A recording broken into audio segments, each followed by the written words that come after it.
Okay, welcome to the lecture here. We're going to continue on with chapter 11, and afterwards we'll stop, and obviously we'll take, you'll go take the exam like you took the quiz.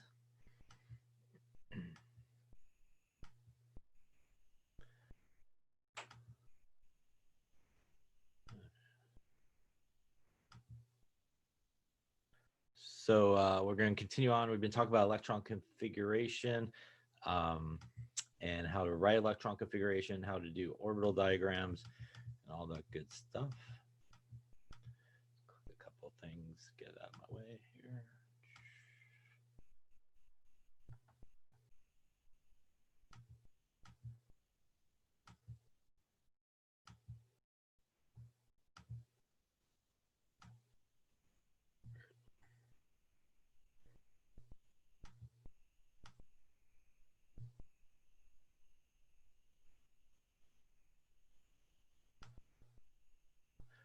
There will be a periodic table on the there'll be a periodic table in the exam. So just like you'll be able to look at an exam, or it'll be a PDF file. You could pop it open and you could take a look at it and stuff like that. So you don't need to print it out or anything like that. So there'll be one as part of the exam. Okay, let us get going on this. So like I said, we're just going to do a little bit of lecturing to not fall extremely behind, and then we will pick up next time in the next chapter or stuff like that. All right. Okay, so we've been talking about electron configuration, how to write electron configuration, also orbital diagrams. Again, orbital diagrams being the kind of boxes or lines with arrows that represent each of the electrons that are present. We talked about sort of the proper order to put those in. We also talked about what happens to electron configuration when you get something with a charge. So you do have to adjust it, the positive or negative charge, and adjust the electron configuration. So as we saw with our representative elements, elements 1 through 8, groups 1 through 8, they essentially will end up at the noble gas configuration. And that's different than our transition metals, which I think we finished up sort of on as well. Our transition metals, remember that the electrons go into the 4s first, then let's say the 3d. But there is that sort of switch in energy, and it ends up the 4s being higher in energy than the 3d, so they lose those s electrons first. So transition metals are a little bit different. They don't end up at noble gas configuration when they sort of lose electrons, because they do lose those s's first and then the d's if they need to. And just to make sure, I think we might have talked about it, but just to make sure, there is some exceptions to the normal electron configuration. If you sort of follow it and write the electron configuration like you normally would with that zigzag pattern like we see on the screen, there are some exceptions, and there's a lot of exceptions in the transition metal region, but there's really two exceptions that come up a lot usually in chemistry, and those two exceptions pretty much are chromium, which is number 24, and copper, which is number 29. And these two have some exceptions in terms of their normal sort of electron configuration. So if you did the normal kind of zigzag thing, for example, for chromium, if you had 24, you would end up with argon 4s2, 3d4 for chromium. And remember, this is our noble gas sort of configuration shorthand, that you put the noble gas in the brackets, and then you continue on with the configuration. And for chromium, the one exception is that it actually has one less electron in the S and one more electron in the D, just been found sort of experimentally to be that way. So for chromium, what we end up getting is argon 4s1, 3d5. So it sort of puts an electron, one in each of the d orbitals, and that's a sort of a known exception. And that could happen because, as we've been talking about, really those s's and that d sort of orbitals, they're super close in energy, and it doesn't take a lot for the electron to get up there. Same sort of exception for copper as well. It is argon, also 4s1, 3d10, and that kind of fills up the entire d orbitals in the case of copper. So just want to make sure we talked about those two exceptions. Those are kind of the two from the first row transition metals that come up a lot. If you actually look on the periodic table where chromium and copper is, and you go kind of underneath them and sort of in that area between them, there's a lot more exceptions as well. Silver is actually an exception, has the same sort of situation. It's got an extra electron up there in the D. There's even some that has like no electrons in the S. They've all kind of moved up to the D orbitals and stuff like that, like palladium as well. So there's a, just so you know, but not necessary for our class, but there is a lot more sort of exceptions to the electron configuration underneath chromium and copper on the periodic table. For our class, chromium and copper is the one that you do need to be aware of these exceptions here. So is there any questions on sort of electron configurations? We kind of just put it all together and doing examples over the last couple of times. Any questions on any of that stuff there? Okay. So we're going to go through perhaps some of these slides a little quicker because we kind of covered it in all the examples and stuff that we did previously. We'll stop on ones that, you know, we need to talk about. So let us continue on, I think, maybe. There we go. Now, when we do talk about electrons, this is something we didn't talk about, so let's talk about it. There's two different sort of types of electrons, especially when you look at something like electron configuration. So if we just look at, for example, lithium, which is 1s2, 2s1. What this basically means when we look at an electron configuration such as this is the 1 here is the energy level, so that's that N number. So this means on the first energy level, we have basically 2 electrons, which is what this is. Now, when we look at the 2 over here, that means on the second energy level, we basically have 1 electrons in the case of lithium. Now, there are 2 types of electrons. One is known as core electrons. Core electrons are the electrons that are lowest in energy, closest to the nucleus. And that's different than valence electrons. Valence electrons are the outermost electrons, the ones that are highest in energy. And they're really important, especially in the next chapter we'll talk about. They're the ones that are involved in bonding. So the valence electrons, because they are the furthest away from the nucleus, they're not being held as tightly. And they are the ones that really do get involved in bonding. If you just think about 2 atoms coming together, those outer electrons are the first ones that sort of come in contact with each other. And they are definitely the important ones involved in bonding. So for example, for my lithium example here, these 2 electrons here would be our core electrons on the first energy level. And in the case of lithium, the highest energy level is here. And this would be our valence electrons, that 1 electron that's present. Here is the electron configuration. We've got here 10 for neon. And in this case, we have 2 electrons that are on the first energy level. And then we have 2 electrons on the second energy level here, and 6 more electrons on the second energy level here. So both of these, even though they're in different orbitals, they're both on the second energy level, which would be the highest here for neon. And if we add up the total there, we see that there are 8 valence electrons. And these would be the core electrons over here in the 1s orbital. So one way that you can figure out the number of valence electrons in an element is to write the electron configuration, look at the electrons that are the highest, and those would be your valence electrons. But nobody really wants to write electron configuration to figure that out. So the much easier way is just to look at the periodic table.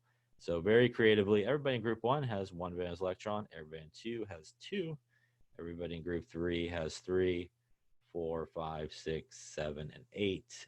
So the number of valence electrons equals the group number when you look at the periodic table. So for example, if we look at lithium, lithium is group number 1 on the periodic table, and that is its 1 valence electron that we taught here. Neon is group 8 on the periodic table, and that is its 8 valence electrons. Same thing if you looked at, say, magnesium. Magnesium is neon 3s2. These are the core electrons here. And this would be the 2 valence electrons for magnesium. So that is definitely the much easier way to figure out the number of valence electrons. It is the group number. And again, we're talking about here again, they're representative elements. They're normal group 1 through 8. Our transition metals are a little bit different in terms of valence electrons. The good news is you don't usually deal with valence electrons and transition metals. Usually you deal with valence electrons when you're doing bonding. You don't usually have to do too much with them in terms of bonding and stuff like that. But transition metals are a little bit different in that sense because as we were talking about when we were doing electron configuration and when the transition metals lose electrons, remember that the electrons go in like 4s2, 3d10, but then they switch around to 3d10, 4s2 once you start putting the electrons in there.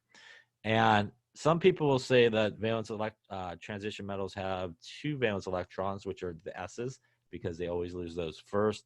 Some people will say, depending on the transition metal, they could have upwards of 12, because as we talked about last time, if you get rid of all the s's, then you go into the D. So they also have those that get lost as well. So the good news is you don't have to worry about too much for our class here, and probably most chemistry classes, you don't have to worry too much about the valence electron.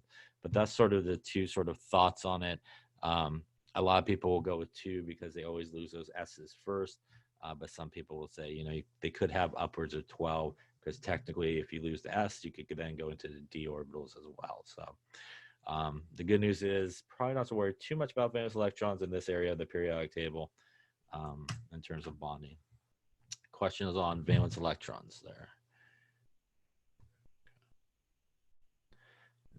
And obviously elements with the same number of valence electrons show very similar characteristics because again, valence electrons are the important electrons.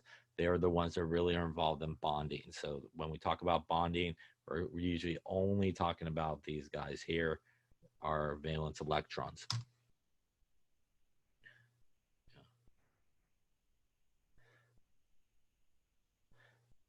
And so this is just sort of the different groups on the periodic table and our electron arrangement. As we talked about, you can literally sort of count off the electron configuration. I think we got to that towards the end last time. Again, our first 2 groups are our S block here. Our 3 through 8 there's our P block, and literally you could just count them off as you can see here. 1s1, 1s2, 2s1, 2s2, all the way through. So again, if you were going to stop, say, at fluorine, this would be period 1 on the periodic table, 2 and 3. You would go 1s1, 1s2, 2s1, 2s2, and then 2p5. And again, as we talked about, you do have to be careful because as soon as you get down here to the 4th, where you got your S, this is where our D's start to happen. But again, this is 3D, which is 1 off of the period number, and you could count it off. And then it goes back to our 4P afterwards in this block. So remember that, you know, you can count it off the periodic table if you want, but probably best to use the zigzag thing. You'll probably never get it wrong if you kind of do that rather than counting off the periodic table. How many valence electrons does carbon have? So again here, if you look on the periodic table for carbon, it is group number 4, carbon. And that would mean that it should have 4 valence electrons. Sometimes, you know, as we will see in the next chapter, this is what is sometimes referred to as a Lewis dot symbol, where we show the symbol and basically 1 dot for each of the valence electrons. And again, these valence electrons are important in bonding, basically. And we'll talk more about those, obviously, in the next chapter. Fluorine, again, for fluorine, if you go to the periodic table, you should see fluorine right there at group number 7. Should be our fluorine, which again, because it is 7, it should have 7 valence electrons because its configuration is. And again, this right here would be our core electrons. And these both are in the 2nd energy level, which would be the highest. And that is 2 and 5 gives you 7 valence electrons. So these guys here would be our valence electrons here in fluorine. Question on how to figure out valence electrons. And lastly here, xenon, which is group number 8 on the periodic table. And again, because it's group 8, it should have 8 valence electrons, like all of our noble gases in group 8. The only exception is helium. Yeah. Helium, even though it's group 8, it does not have 8 valence electrons. That's because helium only has a grand total of 2. And those would be its valence electrons. So helium is an exception. Helium, obviously, because it only has 2 electrons, doesn't have 8 electrons sitting there in group 8. But everybody underneath that, neon and below, does have, obviously, 8 electrons. The case for helium is it doesn't have that many total, so it can't have, obviously, 8.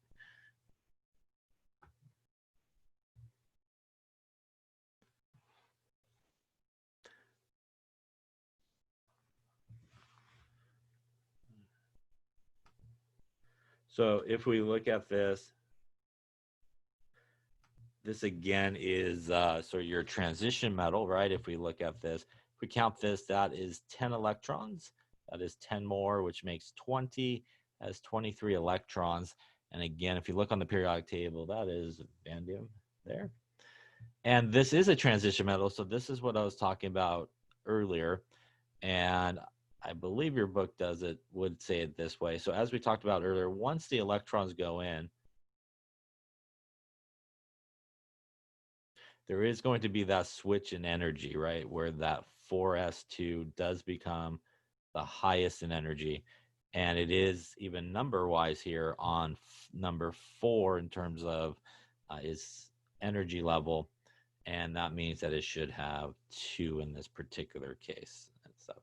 So it looks like perhaps your book does also go with that as sort of what they follow, that those transition metals, again, on the periodic table, they're always going to lose those s electrons first before they lose those d's. So they'll consider those, again, the valence electrons, which technically are the highest in energy. And that happens with all the transition metals. Again, when you go to, say, the second row, where RB, SR, and then YZR is, that RB is 5s, and then it goes into 4D.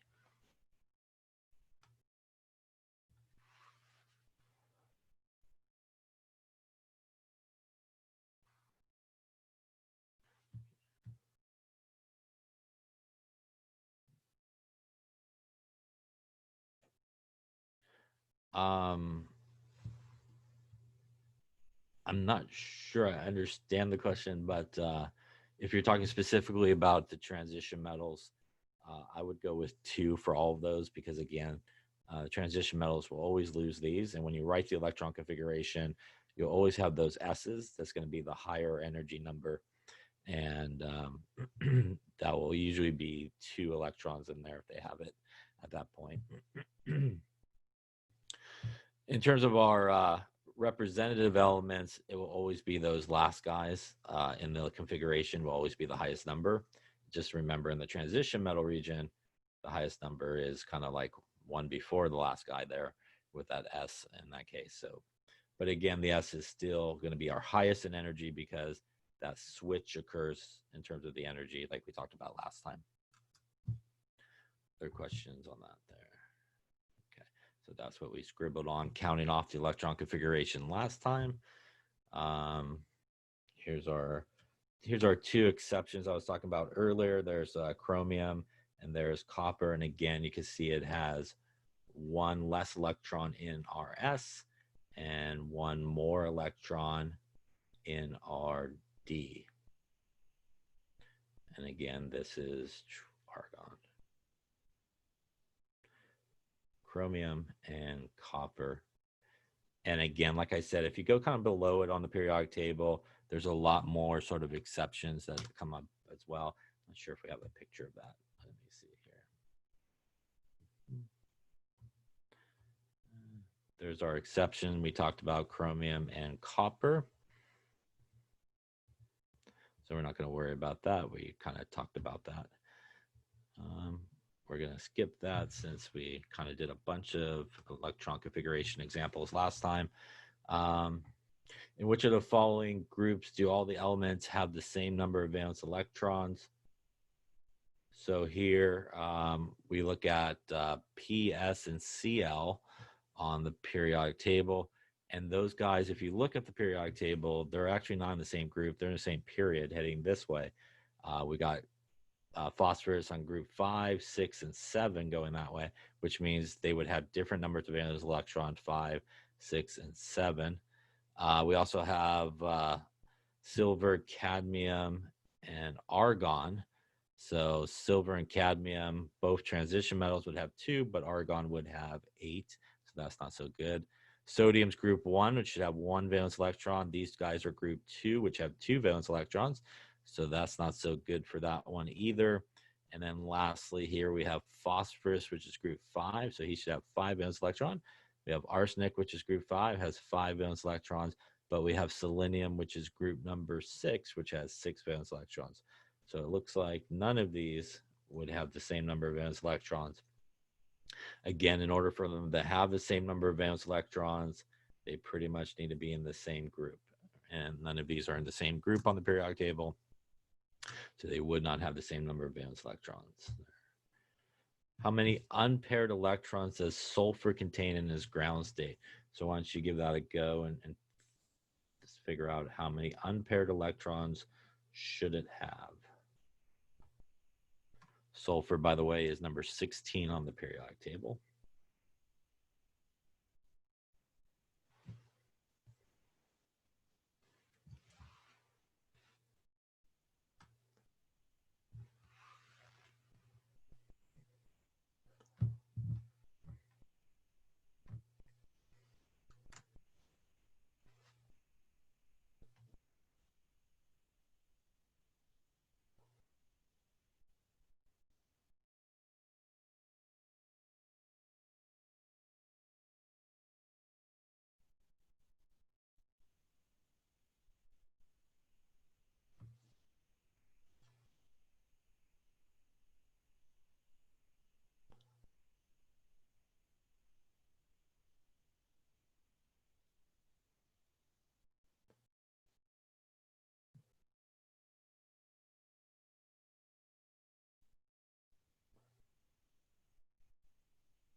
Okay, so a good way to do this is probably start with electron configurations. So we got 1s2, 2s2, 2p6, 3s2, 3p, 1, 2, 3, 4, I think.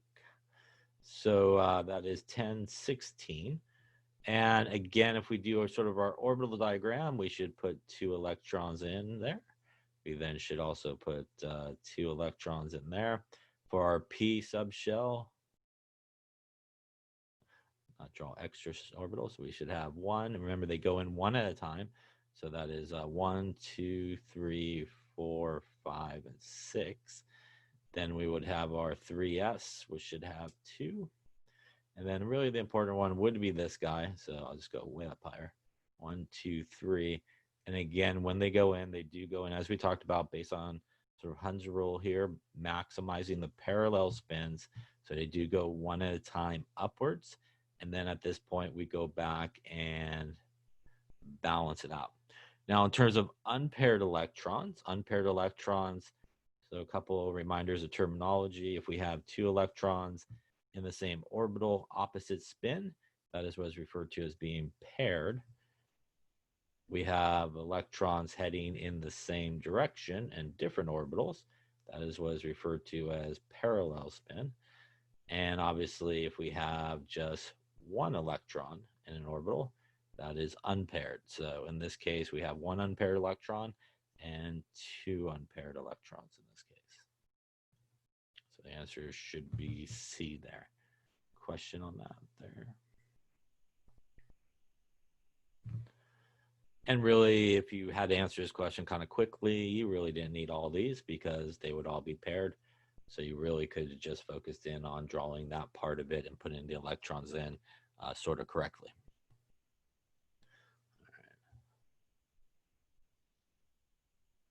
So the correct configuration for calcium, which is 20, means it should have 1s2, 2s2, 2p6, 3s2, 3p6, and again after the 3p6, then we go to the 4s first, and we do need 2 there. So remember, this is really where the change sort of happens. It is the 4s before we get to the 3d after that. And in that case, it looks like, what's that? Looks like E maybe. That's the right one there, I think. So 1s2, 2s2, 2p, 3s2, 3p6, and 4s2. Looks like E. All right, any questions on electron configuration, how to write it?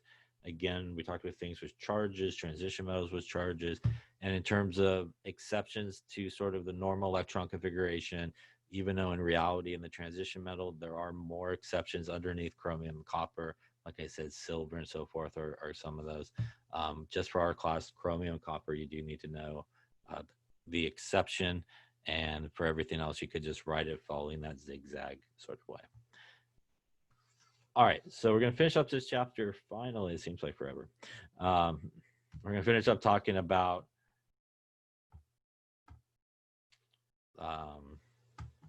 periodic trends.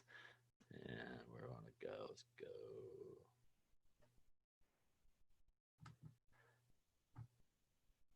Like that one just locks me out there. There you go. So metals and nonmetals, as we talked about when we talked about the periodic table, we typically have this staircase coming through here, and everything to the left there is metals. The only exception is our hydrogen, which is a nonmetal hanging out over here. Obviously, all of our nonmetals usually to the upper right of that staircase. And also a reminder that on the bottom here, those 2 rows are technically metals as well. They're sometimes referred to as the inner transition metals because they technically go right about there, on the periodic table when you look at it. And as we've seen and as we sort of talked about before, metals typically will lose electrons and form a positive charge. Nonmetals will typically gain electrons and form a negative charge. And we're going to talk about some periodic trends and reasons why that sort of happens, that those guys will lose electrons, the metals, and become cations, obviously. That's our positively charged ion. And our negative ions, which would be anions, right? All right. So one sort of important trend that helps us sort of understand that is what is known as ionization energy. And ionization energy is the energy that's required basically to remove an electron from the gas phase of an atom. When we remove an electron, we do become positively charged. So you could kind of think of an ionization energy as energy to kind of make a cation. And in terms of the periodic table, when we look at the periodic table, ionization energy increases up and to the right and decreases down and to the left. And that makes sense based on what we know, right? Up and to the right is our nonmetals, and our nonmetals typically don't lose electrons. They actually gain electrons. So they have very high ionization energy, which means it takes an enormous amount of energy to remove an electron. And that normally doesn't happen for our nonmetals. And on the kind of left and downish area on the periodic tables, our metals are located, and they're typically the ones that will lose electrons. So they have low ionization energy. You don't have to like put a lot of energy in there to make them lose electrons. They're willing to give them away. And electrons actually do come off one at a time. So even though when we talk about, say, something like magnesium, that's group number 2, it has a +2 charge. It actually does lose electrons in a stepwise fashion. So this would be the first step here. Magnesium with no charge will lose just 1 electron and become positively 1 charge. there's a certain amount of energy required to do that, and that is what is known as the first ionization energy. So the first ionization energy is the energy basically to remove the very first electron. Then our guy that has a +1 charge will then lose a second electron, and that's how he becomes +2 here. And the energy to remove that second electron is what is known as the second ionization energy. And that pattern will continue on, and that would be that third ionization energy and so forth. Now, what we do see is, and what you can see from these actual numbers is, the first electron pops off at 735 kilojoules. It is much harder to pop off the second electron because it takes about 1400 kilojoules. So it's about twice as much energy. And if you think about if something loses an electron, its electron cloud gets smaller, so everybody shrinks in. And now even those outer electrons, its second electron is now closer to the nucleus, closer to that positive charge, going to be held tighter. So it takes more energy to try to rip off that next electron because it's closer in now and being held more tight by that positive charge of the nucleus. And then if you get rid of that second electron, now everybody has dropped in really close to each other, extremely hard to happen. And if we also look at the electron configuration for magnesium, it is 1s2, 2s2, 2p6, and 3s2. Magnesium, which is group number 2, has 2 valence electrons like we talked about. All these guys down here, these are his core electrons. So what happens when we pop off the 2 valence electrons to make it a +2 charge? We are now getting into the core electrons if we want to get rid of those. And you can see a tremendous jump in energy. It goes from like 1400 to almost 7800. That's like 7 times, almost 6, 7 times the energy. And it usually doesn't happen. And that's why magnesium will stop at that point, because at this point you're into the core electrons, and it doesn't usually under normal circumstances do that because it's just too much energy to happen. So usually we're able to kind of take off on just those valence electrons when they're losing electrons. And at some point, as you make that transition into the core electrons, it kind of stops because it's too much energy to do that. But we do see the general trend in ionization energy increases up to the right, decreases down to the left. And the first ionization energy to take it off the first electron is always less than the second, and the second is always less than the third, and so forth in terms of losing electrons. Questions on that there? So ionization energy, as I mentioned, really important in terms of losing electrons. So in general, as we go across from left to right, the ionization increases, and that's because electrons are added to the same principal quantum level. They do not completely shield the increase in nuclear charge.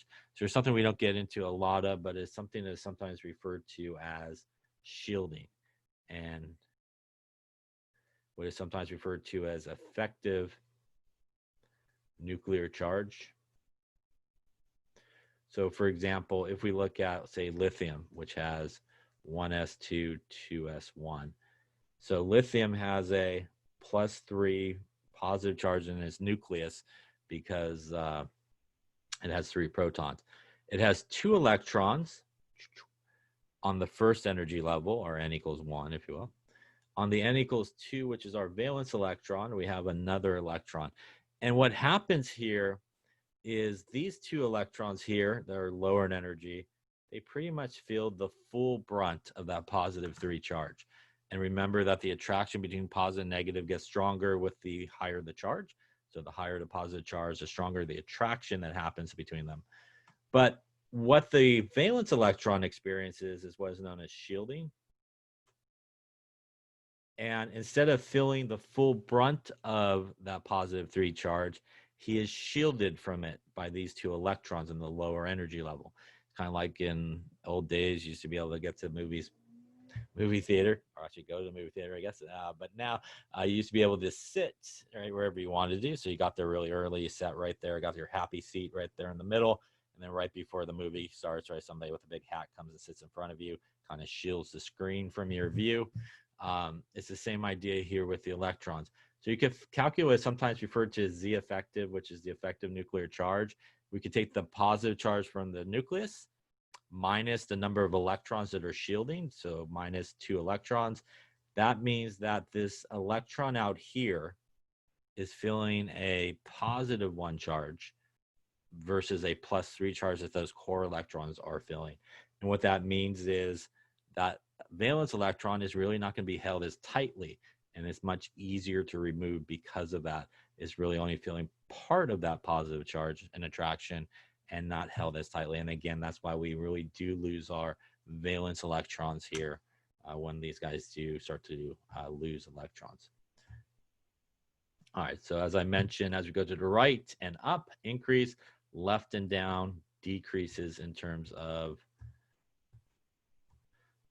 ionization energy. So in general, like I said, as we go down to bottom, the electrons are being removed, are on average, again, further away from the nucleus. So when you think about the periodic table, just in general, a relationship that important as well is size, as we will see. Size decreases as you go to the right and up, and increases as you go left and down. And that's sort of the build-up principle. So if you just look at the atomic numbers increases as you keep going this way and back and forth. And that means when we get down in this area, we have a lot more protons. A lot more protons also means a lot more electrons that are going to be further away from the nucleus and not going to feel that positive charge as much. And they're going to be much easier to basically take off. When we go to the right, we do increase the positive charge, but we still have less electrons than we do to the left and down. And even though there's more positive charge, there's more electrons. Is going to bring them in as well, a little bit closer.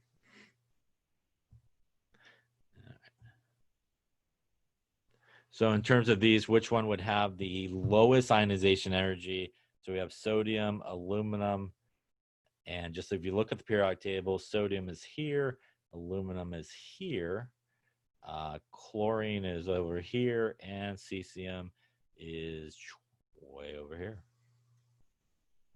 Actually, not way over there, actually underneath there. So remember that ionization energy increases up and to the right and decreases down. So the one that should have the lowest ionization energy out of all these would be this guy here, based on its location on the periodic table. If you had to choose between these three, this guy would have the lowest, then this one, and this one should have the highest out of all three of those, as they are all in the same period in that case. And right to left, or left to right, would be the highest. So as I mentioned before, atomic size, when we look at the periodic table, it decreases as we go to the right and increases as we go down and to the left. And in general, as we go across a period from left to right, the radius decreases. And that's because the effective nuclear charge increases. That basically means that we have a lot more positive charge and protons in the nucleus. Yeah, so the lower and to the left the element is on the periodic table, the lower the ionization energy it would be. Yep. And the higher and to the right on the periodic table, the higher the ionization energy would be. So the effective nuclear charge increases.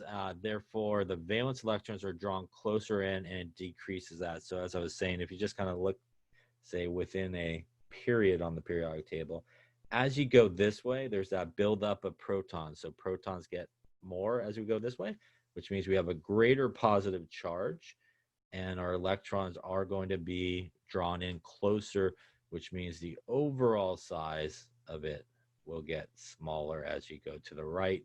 Again, our electron cloud being drawn in by that higher positive charge. So in general, the atomic radius increases as you go down.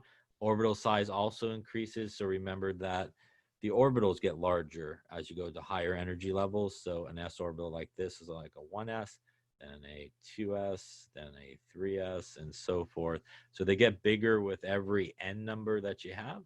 And if you think about the periodic table, This is period 1 to 7. So basically, as we go down, the n number increases, the principal quantum number increases. And again, the orbitals get bigger, which means we're going to expand out the overall size of the atom in that particular case. And here's a much better picture than my bad circles that I've been drawing, but you get the idea here. As we go to the right, it gets much smaller. Again, higher positive charge, not as many electrons, and again, bringing everybody in closer. Here, principal quantum number increases, energy level increases, size of the orbitals increase, more positive charge and more electrons, so everybody's a little bit larger in terms of its size.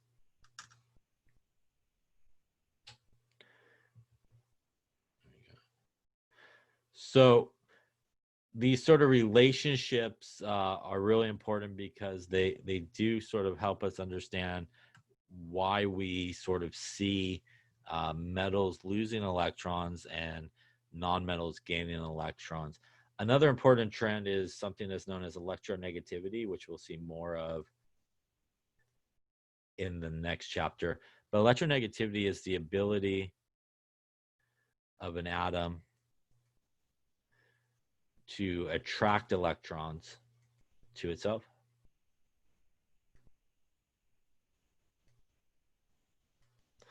And when we think about electronegativity on the periodic table, it increases this way, with fluorine being the most electronegative element you could have, and it decreases as you go this way. So electronegativity, which is the ability of an atom basically to bring electrons towards itself, increases up to the right, decreases down to the left. And something that sounds very much like electronegativity, which is something different, is sometimes referred to as electron affinity. And if you have an affinity for something, it means you like it. But this is basically the energy change that occurs when an atom gains an electron. So when an atom gains an electron, it's going to become negatively charged, and that is kind of what we think about when we think about ions being formed. So ionization energy is the energy needed to remove an electron, so that's when cations are formed. Electron affinity is the energy change that occurs when an atom actually gains electrons. And it also follows a very similar sort of trend on the periodic table, electron affinity. It increases as you go up and to the right and decreases as you go down to the left. So if you sort of put together all of the sort of trends here that we've been talking about, it's really understandable why we see what we see with metals and nonmetals. And if we look at sort of, let's take a look at that previous one. If we look at sort of the periodic table here, as we can see here, size decreases as you go to the right, increases as you go down. We've already talked about that ionization energy increases as you go to the right and decreases down. We just talked about electronegativity.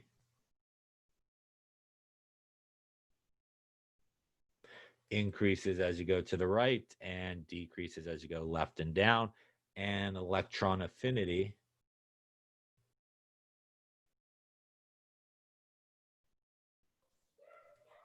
increases as you go to the right and decreases as you go down.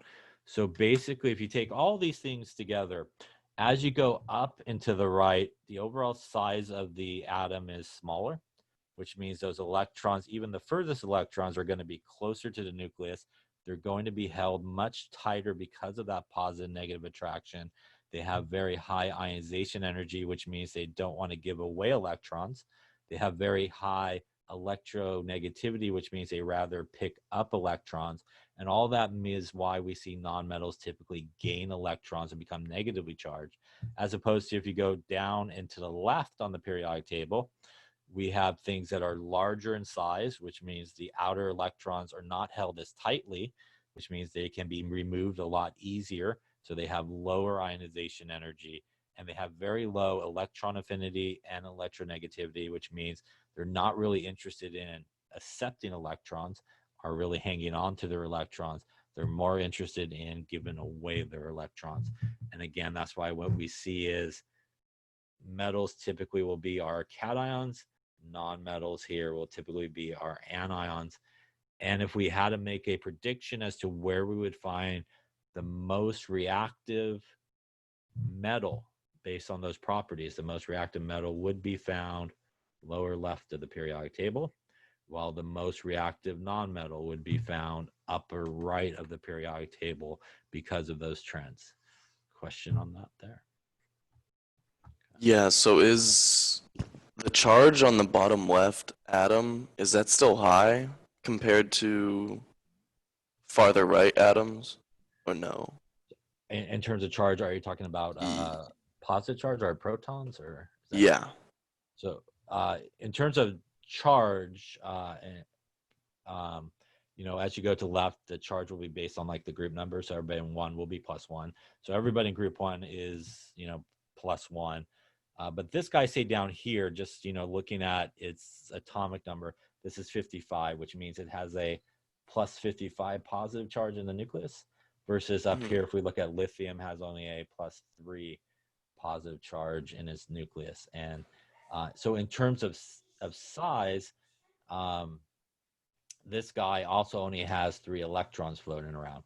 So he has much less overall of everybody. So it's going to bring those electrons in more than it would here, because at 55 protons, it also has got 55 electrons. And some of those 55 electrons, just because of the um, size of the orbitals, are going to be pushed out way further away. And it's not going to be drawn in as much. And that's why it actually ends up being larger, you know, overall in terms of Mhm. its size. Yeah. Yeah, so what does that size really tell us? The size tells us, in terms of electrons, how easily it would be for electrons basically to be lost, right? Because the bigger the atom is, our valence electrons, which are our outer electrons, say this electron here for the guy down here, it's going to be so far away that even though this guy has a +55 sort of positive charge, he's not feeling anything near that 55 positive charge, because he's got all these electrons in the way that's shielding it. So maybe he's feeling like, like a 5 positive charge, which means this outer electron is not going to be held as tightly, which means you don't have to do a lot to it to get it to be lost and being given off. And it's going to make it much more reactive than over here that has 3 electrons as lithium. And its third electron is, farther away from the nucleus, but not as far as, say, this guy. And he has less electrons in the way. So, in terms of a +3 charge, he's feeling like a +1 charge. And that's not all that much less than the +3 charge, as opposed to, say, this guy that technically those core electrons are feeling like a +55 sort of charge. He's maybe feeling a +5 charge way out there. And that's a way bigger difference, which means he's just barely hanging on, basically. And he's ready to go, basically, and start reacting. And that's why as we go left and down, the reactivity of those metals start to increase because of that. Those outer electrons are so far away and so sort of shielded from that positive charge that they're pretty much good to go. They're good to go with little effort to go off and start reacting. And that's important in terms of bonding and stuff like that, because as those atoms come together, it's those outer electrons that really sort of come in contact with each other first. So they don't need a lot of convincing to kind of go off and go and stuff like that. And it's the same idea on the right here. When we get to the guy on the right, our non-metal that's more reactive up in this region around fluorine, for example, because he's so small and everything is so condensed, when an electron, say, from another atom gets near it, it also is able to feel that positive charge pretty good, because there's not many electrons in the way and it's very small. So it's going to feel that electron and want to kind of jump over and go from one atom to the next. And that's why that's more reactive than something that's a little bit larger to the left, where, as the next electron sort of approaches it, it's not feeling as much of like an attraction to it. Other questions on that? Okay, thank you. You're welcome. Let me see. Electron affinity is actually, the electron affinity is the energy change that happens when an atom actually gains an electron. So it's when like an anion is formed. So when something gains an electron, there's sort of a change in the energy that occurs. and that's the electron affinity. It's basically the actual energy change that occurs when something gains an electron. Okay. Other questions on that? Okay. So if we want to arrange these guys in terms of increasing ionization energy, we have oxygen, fluorine, and sulfur. So in terms of the periodic table, looks something like this.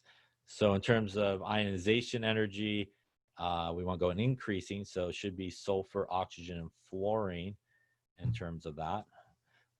And then atomic size, increase in atomic size should also be sulfur, oxygen, and fluorine. Again, atomic size increases this way, and also ionization energy, same deal, increases that way and that way. Which of the following has the largest ionization energy? So again, if we kind of look where these guys are, we have phosphorus, we have aluminum in terms of their periodic table, we got chlorine over here, and potassium is way over there, over here.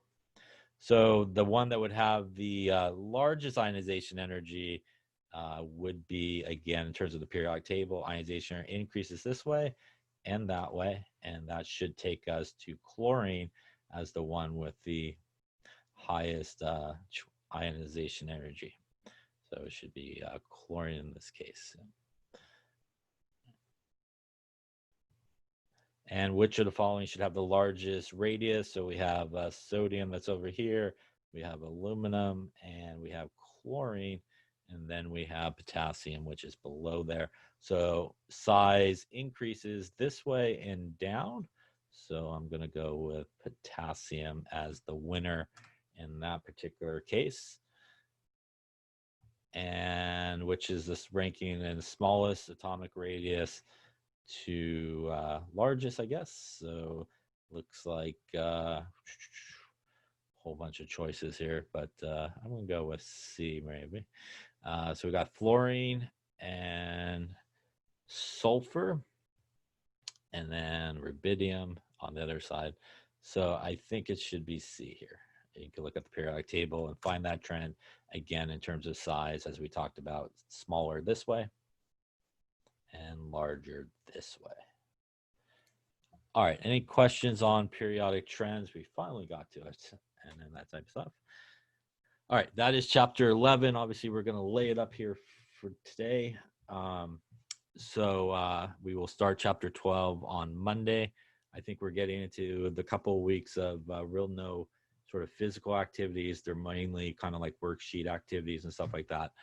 So the exam will open actually in about, it will open about 20 minutes. If you want to kind of start a little bit earlier, you can. It will open at 11:45. There'll be an email or announcement that'll come out with a link to the exam. The exam obviously could be found in the module section. Like normal, it is a closed book, closed notes, everything exam. A periodic table will be provided for you in the first sort of question. There'll be an image, and there'll also be a PDF file just in case you can't really see the image or something like that. So you could click the PDF file, open it, and you should be able to kind of click back and forth and look at the periodic table if you need to. You shouldn't be using any other notes other than that. You do need a paper. It should be clean paper, no notes on your paper, yes, that you're going to need to work out some problems like the quiz. For any of the problems where it says you need to show work, you need to show all the work. That includes the setup, the dimensional analysis, the units, the proper sig figs. Make sure that for the questions, you answer them exactly how they are, give you instructions. So they'll give you instructions on how to enter the answers into Canvas. So make sure that you do follow those instructions. I decided this exam, we made it up. You don't need to print out the periodic table. Honestly, you could open up as a PDF file, and I've seen people, they just kind of flip back and forth on the tab. Usually will open up in the next tab on the browser and kind of go back and forth and kind of look at it and stuff like that. So you won't have to print it. Now, the exam actually ended up being kind of broken up into two parts. So part one is just a straight multiple choice type questions. So you do not have to show any work for part one. It's just pick the right answer or the best answer. And then there'll be part two, which is a written part. And much like the quiz, some of those questions on part two, it will say you need to show work. So obviously that is the work you need to show and upload after the exam. The ones that say you do not need to show work, obviously you don't need to show work on those. So there's going to be two parts. First part is just straight multiple choice, no work needed. Second part, some of those questions need work, obviously showed with the units and all that kind of stuff. Remember that the work that you upload needs to be the same answer as you enter online. If you don't enter an answer online for that question, I will not look at your work. So it's not a thing like, you know, you submit the thing and then do all the work later. So it needs to be an answer online. It needs to match the answer that you submit. When you are done with the exam and after you submit the exam, again, you should upload your work immediately. As I mentioned, it does not take a long time to do that in this day and age. So I do expect it to come up immediately. If it comes up way too late, you will not get credit for that. So it's not a thing like submit the exam and figure out how to do everything and do all the work and go, oh, I'm not sure what happened to my online answer. So, again, you'll have 90 minutes for the exam, so an hour and a half, so kind of like the entire lab time and to take it. So you need to start it kind of like when it opens, probably the latest at 12 o'clock when lab officially starts. But you can start it at, I think it'll open, like I said, 11:45. So if you want to start earlier, you can. You won't get extra time if you start earlier. You still get the 90 minutes. But, you know, if you have some class maybe after hours or something like that, that might give you a little bit of a break there so you don't have to feel so rushed or something like that. But you'll have 90 minutes to take it. And remember that once you start it, the timer will not stop. So make sure you do that. And lastly, you do need to use the proctorial like we did before.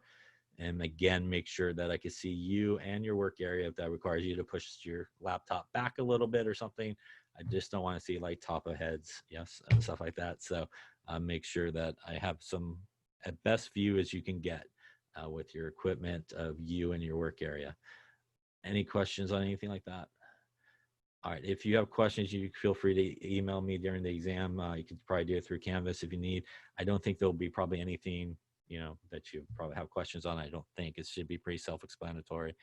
Other than that, you obviously don't have to log into Zoom for lab or anything like that, and there is no lab. So you're just going to take this in place, and I will see you on Monday, I think. Yeah. Any questions on anything like that? Okay, so again, make sure that you start. If you start too late, you will get cut off and you won't get the full 90 minutes, okay? All right, good luck on your exam. Have a nice weekend, and I'll see everybody on Monday.